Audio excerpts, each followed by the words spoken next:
kati olwo kiki okukumala budde wegagawazaamu ki nga nenkyogenda kulabika nga tolina naye ekikulu kubeera muntu munyiikivu muntu apulaninga muntu ayiye ekyokukola yadde tewaliiwo nsimbi yadde tolina ttaka banaye tambulako ogambe ku bantu awo obagambe banaye ani ayinayo ettaka wakiri nakima ku mazzi nenfunayo ku ssente nenfuna ku nsigo nensimba kasooli nemutunda omuntu yenna ayina katonda aba n'amagezi agayiiya abooluganda tusitukiremu tuve mu bugayaavu tugende mu maaso buli omu ayina gye yatandikira basajja be tulaba abo ab'amaanyi abalina ku ssente abalina ku mamotoka balina gye baatandikira baatunda ku buwuuta baatunda ku bumukene baatunda ku bunnamungodi baatunda ku buwowoolo ne batunda ku bubumba abasajja twabalabangako naye kati obalaba nga basajja b'amaanyi gwe nolowooza nti awo wasukole eki watandikidde gwe ngolowooza onoobeerawo bubeezi n'ogamba naye mpaayo abooluganda it's hard time okwevaamu tutandika okukola tubeere abantu abayiiya tubeere abantu katonda bawadde amagezi kubanga wabaawo eyeegaggawaza naye nga talina ng'awuuba buwuubi bisumuluzo mu butuufu ng'alabika ng'omugagga naye ng'endowooza ze singagga kubanga n'endowooza oluusi n'ekigambo kya katonda temuli naye omuntu yenna asoma ekigambo kya katonda afuna amagezi afuna pulaani afuna okutegeera afuna obukkakkamu kubanga okwegaggawaza ago nno gaba malala ate ng'amalala ge gakulemberwa ki ge gakulemberwa ekigo byonna weebiri wano wabaawo eyeeyavuwaza naye ng'alina obugagga bungi obukwetoowaza tulabye abasajja ba katonda bangi ng'omulaba n'otalowooza nti alina n'ebintu naye nga mugagga mu mutima naye nga tekimwetaagisa kuvaayo nze bwe gwe mulaba ninayo ebibanja bwe biti nze bannaye nzeera ebyo byonna butaliimu naye obugagga bwaffe bwe bugagga obw'ekigambo kya katonda obungi bw'ekigambo kya katonda ekiri mu ggwe bwe bungi bw'okukkiriza obuli mu ggwe era obwo obugagga onoonyeza katonda n'ebirala byonna binyongerwako haleluya mukama mulungi obugagga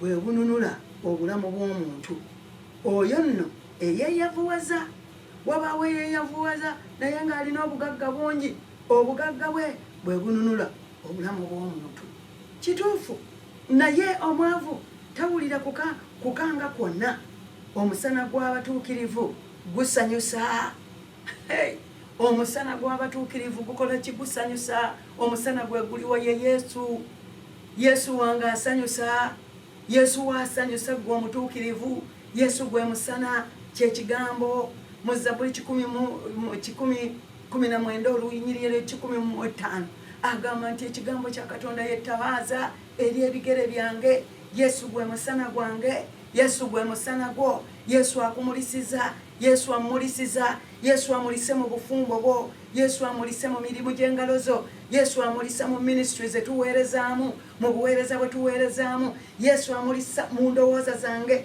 ne zikyusibwa amagezi gange okudda obujja yesu amulisa mu mutima gwange ekigambo kya katonda ne kituula mu nze yesu mulisa mu baana bange obatambulize mu kkubo ery'obulokozi yesu amulisa ku neighborhood yo yonna ku community yo yonna yesu yatumulisiza omusana gw'abatuukirivu gusanyusa haleluya mukama yesu wange sanyusa amawanga tusanyuse kubanga otulokola abooluganda tuviira ddala mu mizare ne tubeera nga tusanyusibwa kubanga omusana gwa yesu gusanyusa naye ettabaaza ey'ababi erizikizibwa ekyo kyekigambo ekizibu ettabaaza ey'omubi yeebeera eyaka kubanga temuba mafuta gavaawa ettabaaza ey'omubi erizikizibwa omuntu omubi yaliwa omuntu omubi yalowooleza obubi ye muntu ow'enkwe ye muntu eyesittaza ye muntu omunnanfuusi ye muntu alimbalimba ye muntu ayagaliza banne obubi n'oyo naye kakirabe ye buli lwabeera ayagala bubi ku balala ye buli wabeera ne bwaba ku mirimu ayagala kuba mu lugambo ayagala kuba mu kukukuta ayagala kuba mu bwama omuntu omubi nti ettabaaza ey'ababi erizikizibwa naye olunaku olwaleero yesu yettabaazayo azze olwaleero gamba mu linnya erya yesu nzikiriza yesu ettabaaza abeere omusala gwange mwatula n'akamwa kange nti yesu kristo ye mulokozi w'obulamu bwange ndokola mukama olunaku olwaleero mbeere n'ettabaaza eyaka kubanga omusana gw'abatuukirivu gusanyusa. Mukama nange ndyawo mu ttabaaza eya Yesu nsobole okusanyuka mu linnya lya Yesu. Era ettabaaza ey'ababi erizikizibwa, kazikizibwa mangu kubanga amafuta temuba. Era olunyiriri 10 agambye mu 13 ngero, amalala galeeta okuwakana kwereere. Amalala gakulemberwa ekigo. Naye Bayibuli wano etugambye mu ngero 13 olunyiriri 10 nti amalala galeeta kuwakana kwereere. Omuntu alina amalala buli ssaawa awakana. Awakana lwaki? Kubanga amalala gamutumbiiza. Buli ssaawa abeera waggulu nnyo ku balala. Buli ssaawa yamanyi. Buli kimu yenche naye yakimanyi. Buli ssaawa ayagala kuwakana. N'akatono akatumbiiza n'akagejjesa. N'abeera ng'awakana. Naye Bayibuli etugaana okuwakana. Okwo nno kwe kwetoowaza. Owakana mungi okwo kumala budde. Essaawa gy'omala ng'owakana. Okuwakana okwo ogenda okulaba nga kuzaala obusungu, nga kuzaala okuyomba, nga kuzaala okuvumaŋŋana, ekivaamu nga mulwana. Kubanga amalala gakulemberwa ki ekigo. Ekivaamu mulwanye, mwekubye ebigwo, omu akubye munno, omu amukubye olubale. Kigo kizze. Kuwakana kwe kuvudde mu ki? Mu malala. Ngero 13:10 kwe tuli. Naye amagezi gaba n'abo abateesa obulungi. Haleluya. Amagezi gabeera n'abo abateesa obulungi. Oyagala amagezi igo okuteesa obulungi. Okuteesa kw'obulungi kugenda kuvaawa mu kigambo kya Katonda. Ng'osoma ekigambo kya Katonda, omanyi nti ekigambo kino abantu bangi nnyo ababuulira ne bagamba bane tusome ekigambo kya Katonda, naye abantu bawulira ne batakola. Omuntu ajja mu kyaki nga zze engalo nkalu, kale omu abeera ne Bayibuli, oluusi Bayibuli ezimu zirimu bifaananyi. Omusumba abuulira agamba tubikule wano, oli alaga bifaananyi, oli ali ku text message. Oluusi abamu kati Bayibuli zaffe zige masimu. Bw'ayebikula ebayibuli okulaba ebayibuli ku ssimu, ate n'agenda n'alaba yamusindikidde ka tekisi, ate n'asooka akaddamu. Agenda okuvunuka bw'ati ng'ate omusumba ali ku kirala. Agenda okulira ng'abantu baseka. N'agamba mpozi bagambye eki? Nga toliiwo. Naye amazima gagambye nti naye amagezi gaba n'abo abateesa obulungi. Amagezi gonna gava mu kutya Katonda. Amagezi gonna gava mu kigambo kya Katonda. Abateesa obulungi. Bannayo obeera n'abantu ng'okolagana nabo naye ng'omuntu ye tateesa. Obeera nga yakoogera ekigambo, oteesa ekigambo nga yakibasedde akijja mu kamwako. Oyo nno Katonda alina kyamugambako nabo no mu Bayibuli nti abalinganga bwe bati abayita baki nti omuntu akujja ekigambo mu kamwa nga tonnaba kwogera n'ayogera tabeera mutegeevu. Naye wano agambye nti naye amagezi gaba n'abo abateesa obulungi. Banaye twetaaga okuteesa. Mu bizinesi zonna mwetaagamu okuteesa. Mu kampani zonna okuteesa kwe kuzimba zi kampani ne zigejja tezikula. Mu kanisa zonna bannaye mubeeramu obukiiko okuteesa ne mumanya ekintu bwe kinaakolebwa ne bwe kinaatambula kuteesa. Mu maka mu bufumbo ekikulaakulanya obulungi amaka kuteesa. Mwami ng'oteesa ne mukyalawo ne mutuula ne mwogera ku ensonga ne mugiteesaako. Naye ateesa bw'abeera ng'ali omu yasalawo obusazi tawuliriza. Mu kuteesa mubeeramu okuwuliriza. N'owuliriza ku munno n'ayogera. Naawe n'omugamba nti nange mbadde n'ekyange. Naawe n'okireeta. Ne mukubaganya ebirowoozo. Ogenda okulaba nga muggyemu ekituufu. Okuteesa. Abantu b'amagezi. Naye amagezi gaba n'abo abateesa obulungi. Kubanga abatateesa bulungi ate olowooza baba n'amagezi. Ekyo ye opposite ya kino. Abooluganda twetaaga okuteesa. Gamba nti Mukama nkwebaza kubanga ompadde okuteesa okulungi ne mu maka gange ne mu famire yange ne ku mirimu gyange. Gwe liida. Naye munaye bw'olabeera ne liida nga tateesa oyo n'abeera ani? Yo ansi ogirina. Mukama tukwebaza kubanga otugiridde okutuwa ekisa. Olw'11 ne lugamba nti obugagga bufunibwa olw'ebigambo obugagga obufunibwa olw'ebigambo ebitaliimu bulikendeezebwa. Obufunibwa olw'ebigambo ebitaliimu bulikendeezebwa. Obugagga obugagga obufunye otya? Ebigambo ebitaliimu. Waliyo ebigambo ebitaliimu naye ng'oli ye mwafunamu obugagga. Obwonna obugagga bubeera bwa mpewo. bayibuli yalitugambye yennyini sinze mbyogedde naye bayibuli egambye mu ngero 13:11 ti obugagga obufunibwa olw'ebigambo ebitaliimu bulikendeezebwa. Naye oyo akuŋŋaanya ng'akola emirimu aliba n'okwala. Oyo akuŋŋaanya ng'akola emirimu aliba n'okwala. Abooluganda twetaaga okukola. Twetaaga okukola n'okuŋŋaanya n'obalirira n'okuŋŋaanya ng'okola. Mukama n'akuwa n'oggyako eza Mukama n'owa ekimu eky'ekkumi n'owaayo ekiweebwayo n'oggyako n'owa kwabo abatalina abanaku n'oseevinga naawe ne weesasula. Abooluganda tulina okuyiga naffe okwetreatinga obulungi, okwesasula nga okola naye ng'ate obalirira ng'olina embalirira. Owooluganda ng'okola obugagga. Naye oyo akuŋŋaanya ng'akola emirimu aliba n'okwala. Owooluganda okola. Olunaku olwaleero Katonda azze okutujja ku katebe tuleme okumala obumaze obudde. Osobola okubeerako ne kyokola. Bwe waba tewaliiwo magezi kale saba Katonda atamma. Obagendako awo awali abalina amagezi omugambe munnaaye nnoonya ekyokukola naye mbuliddwa bwe ntandika. Bannaaye okuyiiya kigambo kikulu. Omuntu yenna Katonda asobola okukuyamba. Bannaaye waliwo ebigambo bingi nnyo eby'amagezi bye tusobola okuyiga kubanga bw'obeera mu nsi nga tolinaawo kyakukola ate abantu abaoluusi ababeera bwe batyo ate baba banyooma nnyo. Newe kyomuwaayo nekyomuwaayo alina okugamba baneka n'okumpadde. Kaakati nno twetaaga naye oyo akuŋŋaanya ng'akola. Twetaaga okukola.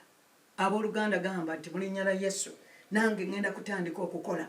Mukama nziguliraawo oluggi olwa kapito ntandika okukola kubanga njagala okukola nga nkuŋŋaanya mbeere na bingi mpeeyo ne mu kkanisa pagire n'obuweereza buno bwenjigiramu ebigambo eby'amagezi. Mukama neetaaga okukola olwo olyokoowe emirimu gy'engalo zange omukisa mu linnya erya Yesu Kristo Mukama waffe. Amiina.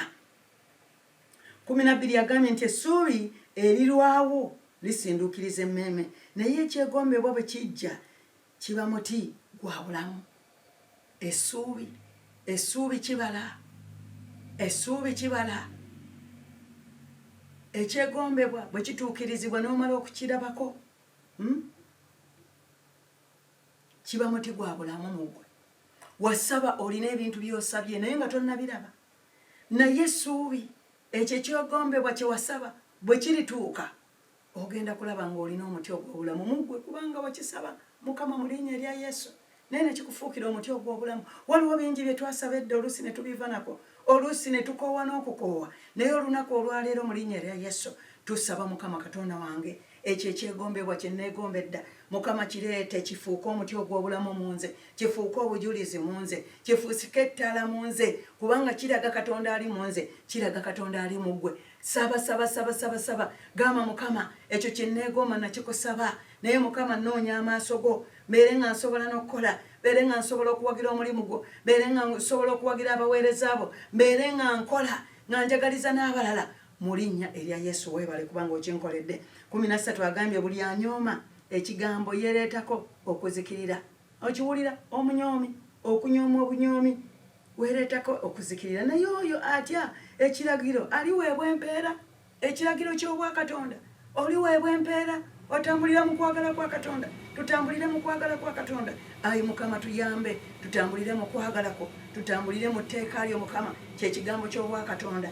Nti nange naakeeranga enkya ne nnoonya amaaso ga Katonda kubanga Mukama oyo Katonda wange bwe naamunoonya ne nnoonya amaaso go naagalabanga kubanga Mukama ye ssuubi lyange, ye Mukama ekiddukiro kyange, kwe kubeerawo kwange, ye Katonda atandeka ampanirira n'amponya mu balabe bange. Mukama obutuukirivu bwo omwoyo wo nansindika mu butuukirivu bwo n'omponya mu mikono gy'abalabi. Weebale nnyo Mukama, weebale nnyo mu linnya erya Yesu Kristo Omunnazaaleesi. Amiina. 14 okuva mu 13 agambye etteeka ery'omugezigezi nsulo ya bulamu. Abantu abagezigezi n'aleeta etteeka lyeba nsulo ya bulamu. Era bw'olaba ng'omugezi waali, omwana wa Katonda waali, aba aboogera n'amagezi, alina ekigambo eky'amagezi, wabeerawo ensulo ey'obulamu. kyovudde ayagala nnyo omulaga nti kankusosole abeera awo nga munnanfuusi n'abeera ne munne babanga abanyumya bwe bati ate n'amuvaako n'amwigina owalingira ddala. Owooluganda njagala okutegeeza bw'oba oyita mu mbeera bw'etyo oyo muntu naye Katonda akwagala nga bw'oli. Abooluganda tuve mu bintu eby'okutya abantu nga batucocca nga batuboola. Eriyo abasalawo ne bagamba oyo tumuboole, ye abakuboola be baani? Bantu. Naye Katonda akwagala. Kyova olaba olunaku olwaleero kigambo kiri kimu nti tandika okusoma Bayibuli. Mwe muli ekigambo eky'amagezi ekigenda okuzzaamu amaanyi olabire ddala nga naawe Katonda akwagala. Kubanga omuntu muntu Mukama atugaana okwesiga omuntu naye agamba twesige Katonda yekka tuleme kwesigama ku magezi gaffe. Kubanga waliwo n'embeera we zituuka nga ddala omuntu gwe weesiga taliiwo. Abantu tweraga bwerazi bweru naye kiki ekiri munda? Twetaaga Katonda tukakane tutambule nga Yesu. Yesu yadisappointinga bangi naye ng'ayagala okusanyusa kitaawe naye teyegeraageranya nakwenkanankana na kitaawe wabula ne bakadde n'ab'emikwano ne be yakula nabo yabadisappointinga lwakubanga yalina okutambulira mu butukuvu. Omuntu aleme okulemesa obutuukirivu ye bw'abeera ne bye yeegomba oba ayagala kunyigiriza. Nze nga mbeerawo nga ntunuulirayo ayagala okunyigiriza nti ansosola mbeera simulaba. Kyova olaba nti obulamu bwaffe bubulire mu kigambo kya Katonda. Omuntu oyagala okujja mu maaso gange onkola ebyo bivulugu, oyagala onvume, oyagala onnyoome, oyagala onzise wansi, gwe nkulaba nga weenyooma. Mugamba nti nze mba ndaba omulabe wange nga yeenyooma. Tomala budde ku bantu abalinga bwe batyo kubanga baba beetaaga kulokoka, baba beetaaga Katonda. Kyova olaba nti bwe ndaba omuntu eyakkiriza Katonda nga ddala okyali mu vulugu oyo wakubeera mu bukukukku, kulaba ng'otigigomya oli, kulaba ng'omuyisa bubi, kulaba ng'omuwuliza bubi, bannayeyembala yekyo ekyambika. Wejjeeko ekyambika mu linnya lya Yesu. Ekyo kye kikuteekesa ewala era kye kibadde kikukyayisa.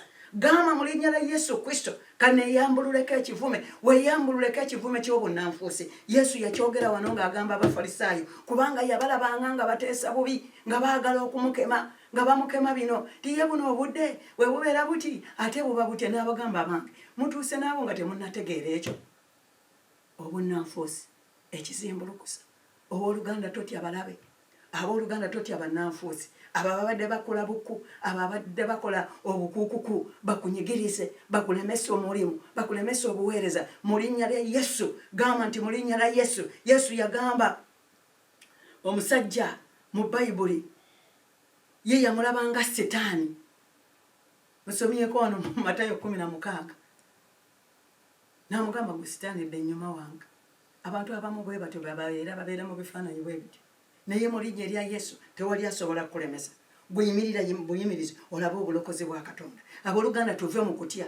Totya agamba nti totya, sinze nkulagidde ddamu amaanyi oguma omwoyo gwo kubanga Mukama Katonda wo anaabeeranga kumpi naawe. Ayogedde n'okola taakikole, ayogedde n'okutuusa taakituuse. Yesu Kristo y'omujjo ne leero n'emirembe gyonna bye yakolanga edda ne kaakano anaabikola. Wansi w'ensi waliwo ekimulema. Agamba tojjululanga kabonero ak'ensalosalo ezaabo bannamwandu ne bamulekwa kubanga Mukama ali kunenya. Abooluganda ekigambo kya Katonda kiwoomera emmeeme. Abooluganda tunaatera okumaliriza wano nti atambula n'abantu ab'amagezi naawe oliba n'amagezi naye munnaabwe w'abasirusiru alibalagalwa. Vaayo mwabo bayogedde wano nti alibalagalwa. Oyinza okulowooza nti ogenda ne mukola bye mukola, ne mukola enkwe, ne mukola ebintu ebitasaana naye at the end of the day obalagalwa. Ate nga be wabikola nabo tobalaba nga tebasobola nakuyamba. Naye jangu eri Yesu olunaku olwaleero okkirize ekigambo kino, okisome, okirowoolezeemu, okitambuliremu, bw'otyo bw'onookulaakulananga, bw'onoofuna n'omukisa. Laba ye agambye mu 22 agambye 13 ngero 22 omuntu omulungi alekera obusika abaana b'abaana be. Omuntu omulungi alekera obusika abaana baki b'abaana be. N'obugagga bw'oyo alina ebibi buterekerwa omutuukirivu. Okiraba okuba n'ebibi ng'olemedde mu bibi ebibyo biterekerwa abatuukirivu. Mu nnimiro ez'abaavu mulimu emmere nnyingi naye wabaawo azikirizibwa olw'obutagoberera nsonga atakwata muggo gwe akyawa omwana we, naye oyo amwagala amukangavvula ebiro nga bikyali. Omutuukirivu alya emmeeme, omutuukirivu alya emmeeme ye nekkuta, naye olubuto lw'ababi lulirumwa enjala. Abooluganda, Mukama omulungi atuwa omukisa. Olaba ebigambo ebirungi nti atakwata muggo gwe akyawa omwana we, naye oyo amwagala amukangavvula ebiro nga bikyali. Ebiro nga bikyali kyova olaba nga tuyiga ebigambo bwe biti. Si kugamba nti no waliwo gwe bakyawa, si kugamba nti neekyawa, kubanga nange ebinnema nange mbitunulamu, naawe ebikulema tubitunulemu olwaleero. Omutuukirivu alya emmere ye nakkuta. Owooluganda ng'otambulidde mu kigambo kya Katonda ogenda kukkuta. Era kyova olaba nti obulamu bwaffe butambula bulungi kubanga tulina Katonda. Mu nnimiro ez'abaavu mulimu emmere nnyingi kubanga baavu mu mutima ne mu mwoyo. Obalaba ng'abaavu naye nga bagagga mu Katonda. Banaye Mukama omulungi abawe nnyo omukisa. Mwebale nnyo, mwebalire ddala. Era emmeeme yaffe erumwa ennyonta, emmeeme yaffe leka erumwa ennyonta olw'ekigambo kya Katonda.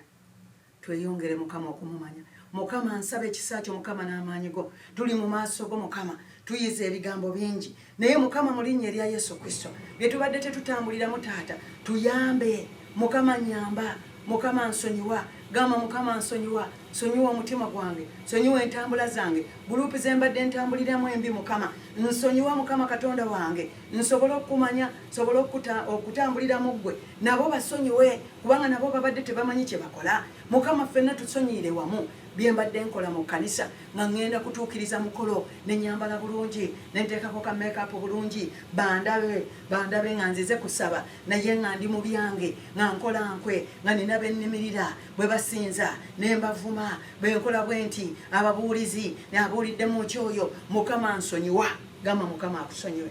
Mu butuufu twemanyi bye tukola n'omala mwaka gumu nga gw'olinda bikujjuko mu kkanisa naye Katonda atuyise kukyusibwa. Mukama mu linnya la Yesu tukyuse. Mukama tukukaabirira Mwoyo Omutukuvu, leka okko tukyuse twambale embala ey'obutuukirivu, twambale embala ey'ekigambo kya Katonda, twambale embala eya Yesu, twambale twetike ekikoligo, tubeere abawombeefu era abateefu mu linnya erya Yesu Kristo Mukama waffe.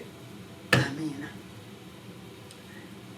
Njagala nkumanye kutegeere nze Mukama, omutima gwange gunoonya.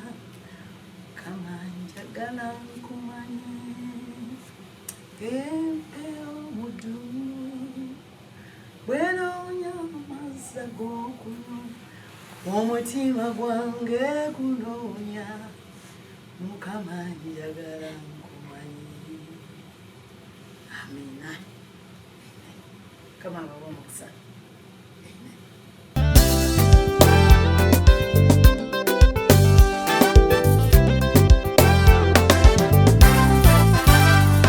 Bwali bwe buti musajja watooye yali amaze ebbanga okubakuya kwamira ebinene ebikolwa ebibe byagana. Balema badduka abazibe balaba ebibe byagana. Nange bwentyo bwe nali oba naawe nga bw'oyita mu kkanisa twalimu ng'endwadde ziruma. Mu kkanisa twabangamu nga bugagga bwagana. Twakanya kulinda nga n'essaala tukanya, nga twakanya kulinda nga n'essaala tukanya. Naye bw'aba yagamba nti ajja bikolera, Mukama ajja bikola. Bw'aba yagamba nti ajja kuwonyera, Mukama ajja kuwonya. Bw'aba yagamba nti ajja bikolera, Mukama ajja bikola. Bw'aba yagamba Mukama ajja kuwonya. Bw'aba yagamba nti ajja kuwonyera, Mukama ajja kuwonya. Bw'aba yagamba nti ajja bikolera, Mukama ajja bikola. Kunya Setaani namukuba, akunya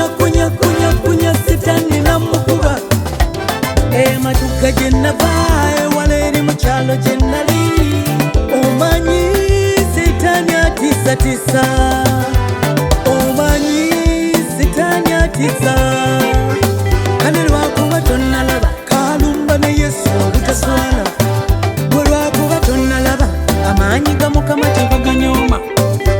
For I know the plans I have for you, says the Lord. Tomorrow will be nice as a nyonyolinya ninga zijja ng'otunula dadi waffe ng'alwana ono Yesu kulaba kumala kumanya byakola amazima.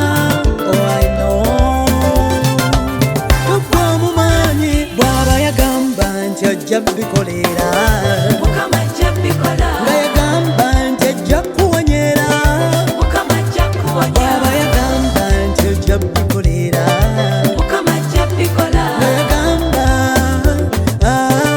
Mukama ajja kuwonya bw'aba yagamba nti ajja kuwonyera Mukama ajja kuwonya nga yagamba nti ajja bikolera Mukama ajja bikola.